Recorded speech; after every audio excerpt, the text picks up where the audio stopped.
everybody, please sit down and use your quiet voices. Thank you. It is my honor and privilege to introduce our keynote speaker for the evening, Tommy Hicks.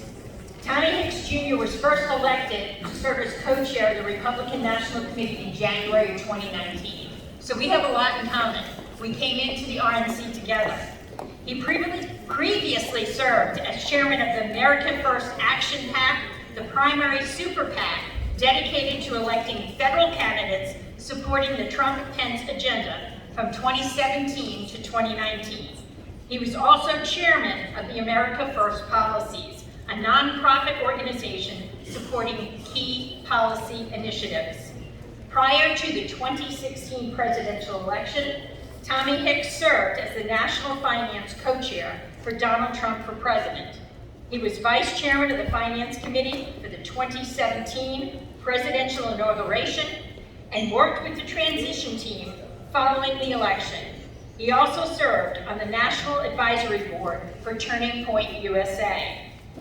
Tommy was the Director of Drilling Tools International, Inc., a partner of Hicks Holdings, LLC, and was a founding partner of Scott SSG, LLC. He previously served on the board of Resolute Energy Corporation, Carol's Daughter Holdings, Berkshire Resources, Standard Industrial Manufacturing Partners, and Site Sciences. He was on the national board of American Enterprise Institute's Enterprise Club and was a founding member for its Dallas chapter in 2014. Tommy Hicks was chairman of Big Brothers Big Sisters North Texas Campaign for Children in Crisis in 2006 to 2010. He successfully raised over $35 million to support mentoring children in Dallas-Fort Worth. Oh, yeah.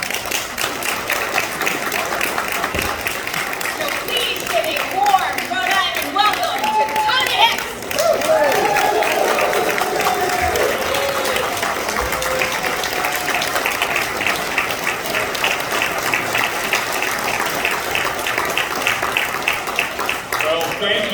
Thank you. Good evening, everybody.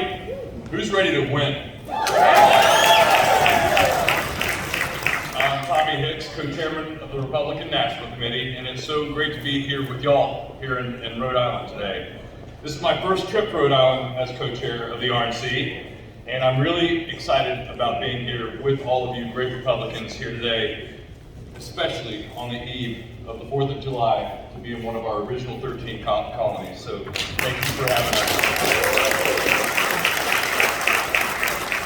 And thank you, Sue, thank you, Steve and Leanne, for the invitation to be here today. And thank all of you in this room for your commitment to the Republican Party. It's not always easy to stand by your values, especially in a blue state. But this is going to be the year where your hard work pays off.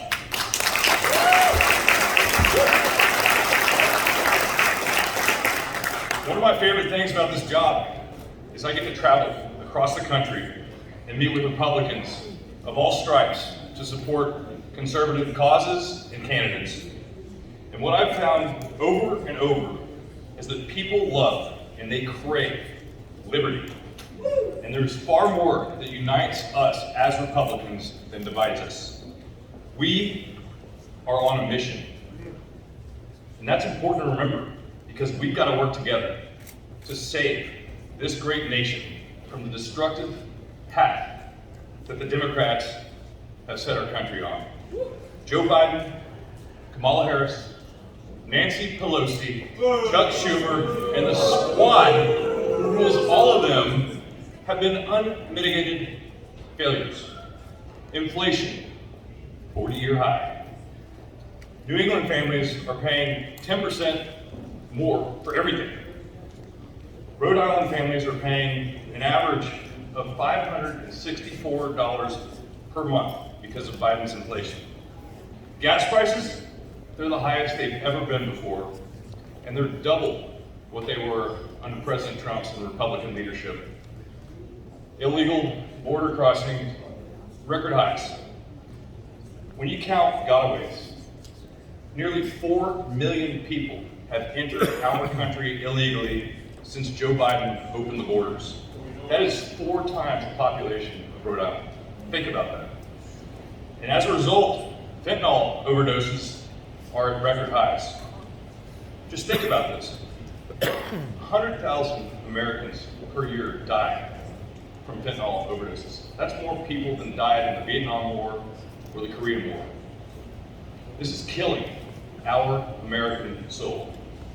And meanwhile, America continues to lose esteem and respect abroad in the wake of that disastrous and tragic withdrawal in Afghanistan, as well as the failure to deter Vladimir Putin from invading Ukraine. But there are numerous examples of countries around the world that will not answer the phone when the President of the United States makes a phone call to them because they see a weak and a hapless leader and they think that America is in decline. Leadership matters, my friends.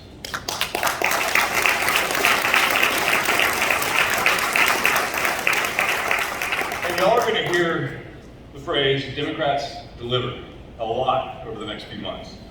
But we all know the truth. The one thing that they have delivered is disaster. Yes. It's unfortunately true, and we have to change course.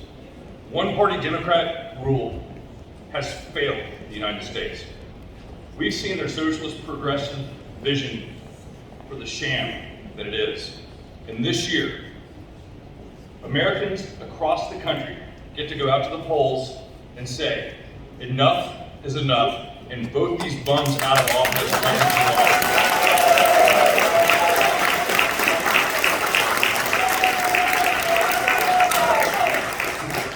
Well, and Rhode Island's going to have a very important role to play this year in helping the Republican Party win races, which in turn is going to help Americans win in life. We only need 4 seats to flip the House and to send Nancy Pelosi packing once and for all. We need 1 Senate seat to take back that chamber as well. So Rhode Island's 2nd congressional district is an open seat and is one that the RNC and our sister committee, the NRCC, have circled as a prime pickup opportunity. And I got to meet a great candidate tonight. Alan, you're going to win this seat. Yeah.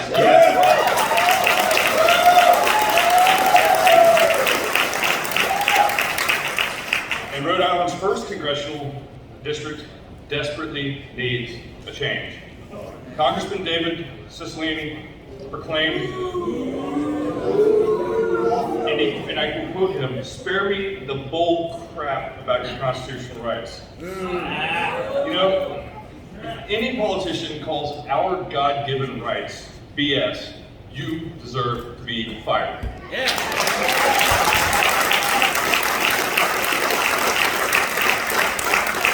So let's also elect Alan Waters this November.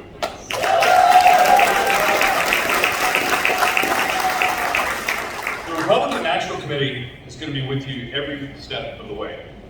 We are a client for every single Republican with an R by the name.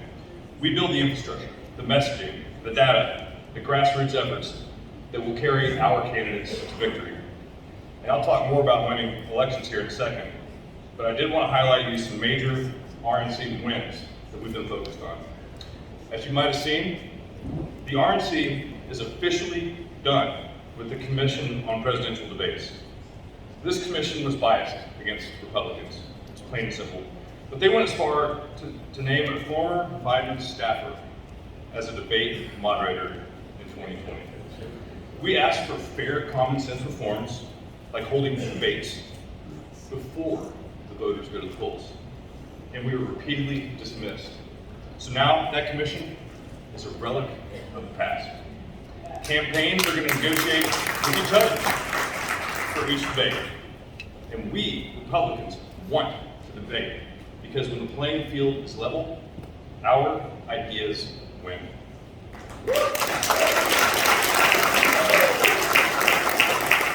We've made some tremendous strides on election integrity and election day operations as well. And a lot of people don't know this, but the RNC as a national party was prohibited from participating in election day operations for the past 40 years. That's been lifted, and this cycle is going to be our first cycle in decades where we can be fully involved in critical elements on election day, like poll watching.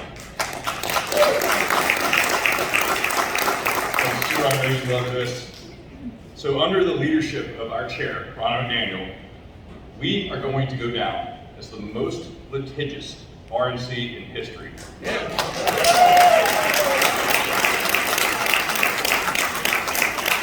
have to secure these elections. We're currently engaged in over 3 dozen lawsuits around the country to support our fight for election integrity. One of these is in Vermont, where Democrats want to let non-American citizens vote in elections. New York wanted to do the same thing, but thanks to our lawsuit, the court tossed that law out just this week. Laws like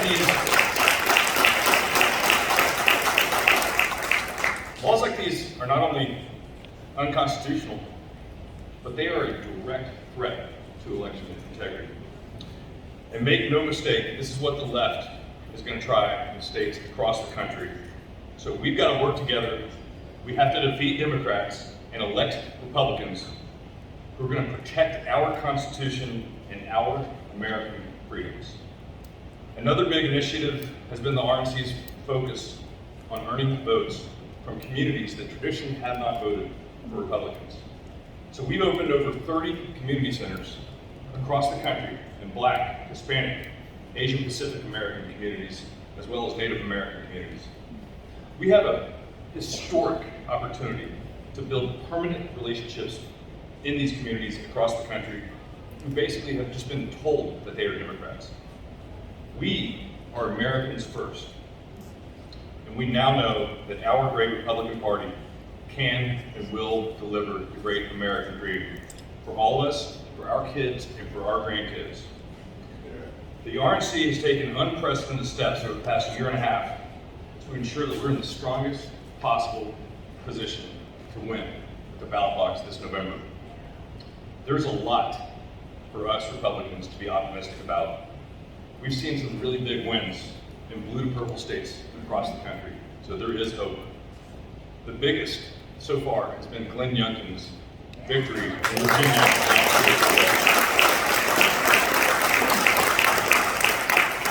I was just with him in Dallas last month.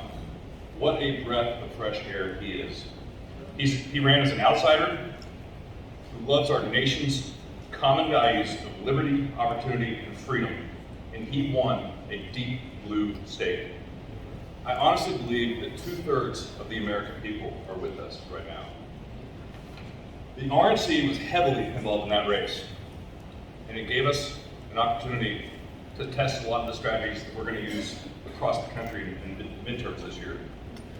For example, we were talking about this earlier, we had 100% poll watcher coverage across the Commonwealth of Virginia, so the Republicans were always in the room when votes were being cast and counted.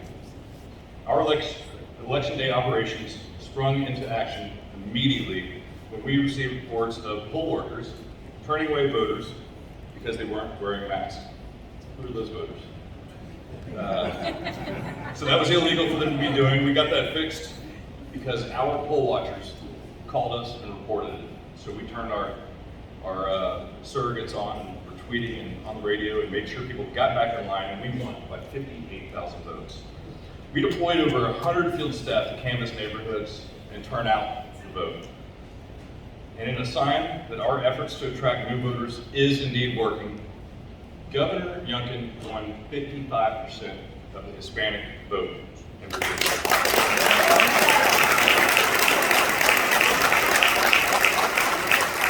The Youngkin race was a microcosm of the things that we've been working on at the RNC to help Republicans win tough races. His was the big highlight, but not the only notable win that we had last year. In Connecticut, we flipped a state Senate seat that Joe Biden won by 25 points just a few months before. We saw double digits swings and victories in legislative races in New Hampshire, Iowa, New Jersey, and Wisconsin, just to name a few. And just a few weeks ago, Myra Flores flipped a seat in South Texas.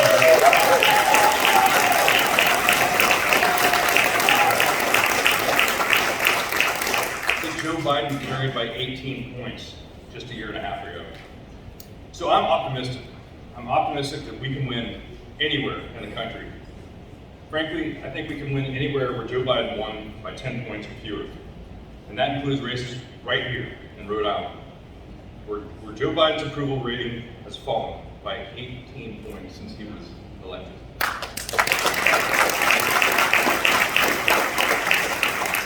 Pick a poll. They are all bad for Joe Biden. And the American people could not be clearer. They know that our country is on the wrong path. And they know that Democrats are to blame. A whopping 75% of the country says that our nation is on the wrong path. And I think most of us in this room will count ourselves in that number. Republicans offer a better way. We are the party of faith, freedom, and opportunity. We believe that America succeeds best when government gets out of the way. We believe that children should be in school, learning the skills they need to thrive as adults, not home alone in front of a computer, being indoctrinated by woke nonsense. We believe that healthcare decisions should be made between patients and their doctors, not forcing them to unelected bureaucrats like Tony Johnson. We believe in peace through strength, not appeasement like Biden tried with Russia and is taking with China and Iran. Yeah. And on elections, this is simple. We believe it should be easier to vote and harder to cheat.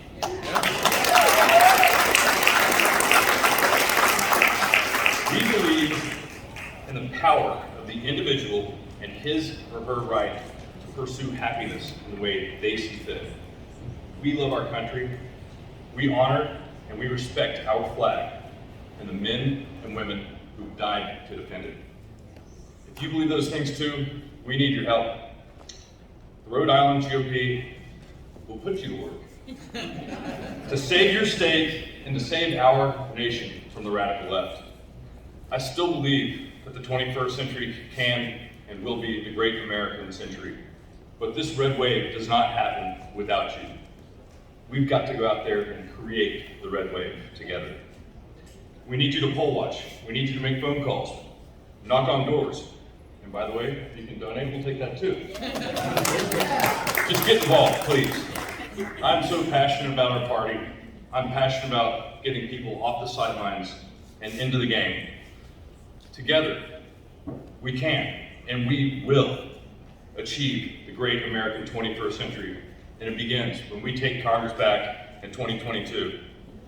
So tell David to spare us his BS. And let's fire him and Nancy Pelosi once and for all.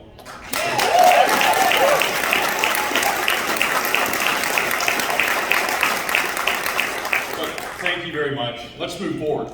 Let's win. Yeah. I love working with all y'all. God bless this group and the United States of America. Thank you very much.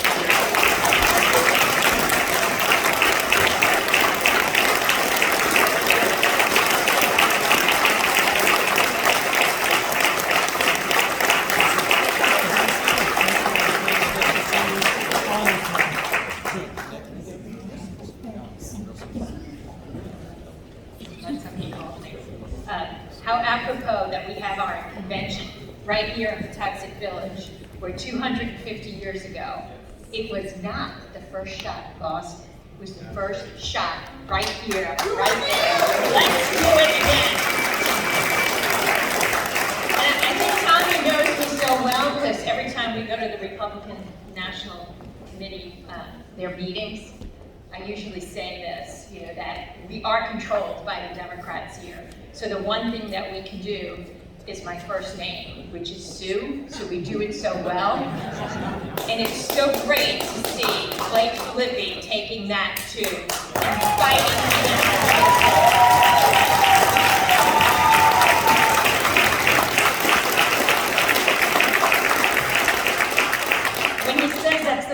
consequential thing that he can do right now for all of us, he's not kidding. And I do love to sue people, so. And Brandon does too. We got the 3 Musketeers, we just got a 4th one. So we're just waiting for the vote count, so give us a minute and we'll announce